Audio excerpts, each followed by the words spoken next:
ఒకరోజు రఘు అనేటువంటి యువకుడు రోడ్డు మీద నడుచుకుంటూ వెళ్తూ ఉండగా అతనికి ఒక బ్యాగ్ కనిపించింది. బ్యాగ్ లో ₹1,00,000 దానితో పాటు ఒక చిన్న పుస్తకం కూడా ఉంది.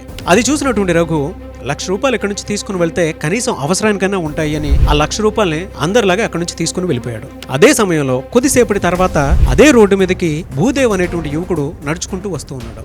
అతనికి కూడా బ్యాగ్ కనిపించింది. కానీ అతను అనుకున్నట్లు అందులో ఎటువంటి డబ్బులు లేవు. ఒక చిన్న పుస్తకం ఉంది. ఆ పుస్తకం మీద ఈ విధంగా రాసింది, కుబేరుడుగా మారటం ఎలా అని రాసింది. అది చూసినటువంటి భూదేవ్, అరే ఇదేదో ఇంట్రెస్టింగ్ గా ఉంది అనుకుని ఆ పుస్తకాన్ని తీసుకొని అక్కడి నుంచి వెళ్ళిపోయాడు.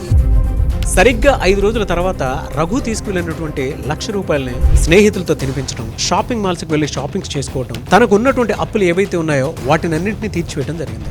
అంటే వచ్చిన డబ్బు వచ్చినట్టే వెళ్ళిపోయింది. కానీ భూదేవ్ విషయంలో ఈ 5 రోజులు ఈ విధంగా గడిచింది. అందులో తను తీసుకువెళ్ళినటువంటి కుబేరుడిగా మారటం ఎలా అనేటువంటి పుస్తకంలో ఒక్కొక్క రోజు ఒక్కొక్క చాప్టర్ చదవటం మొదలుపెట్టాడు. అందులో మొదటి రోజు మొదటి చాప్టర్ ఆరోగ్యం అంటే ఏంటి, మనం ఎలాంటి ఆహారం తీసుకుంటే మనం హెల్తీగా ఉంటాము అనేటువంటి చాప్టర్ని చదవటం జరిగింది.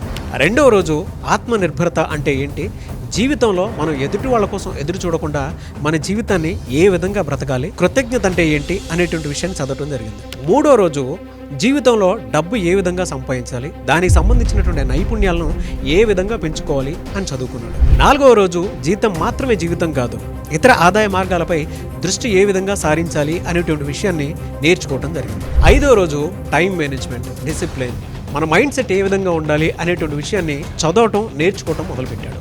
కొంతకాలానికి ఇద్దరి పరిస్థితులు ఈ విధంగా మారాయి.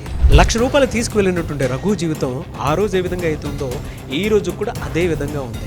అంటే వచ్చిన డబ్బుతోటి సంతృప్తి చెందటం, తనకు నచ్చిన విధంగా జీవితాన్ని బతకడం, అదే జీవితం అనుకుని బ్రతికిస్తూ ఉన్నాడు, పూట గడిపిస్తూ ఉన్నాడు.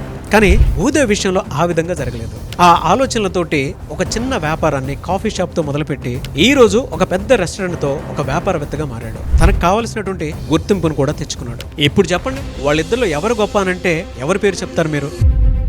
ఈ ఎంటైర్ ఇన్సిడెంట్ మనకేం సూచిస్తుంది అని అంటే, వెంటనే వస్తే డబ్బు, కానీ ఆలోచనతో వస్తే మాత్రం అది ఆస్తి.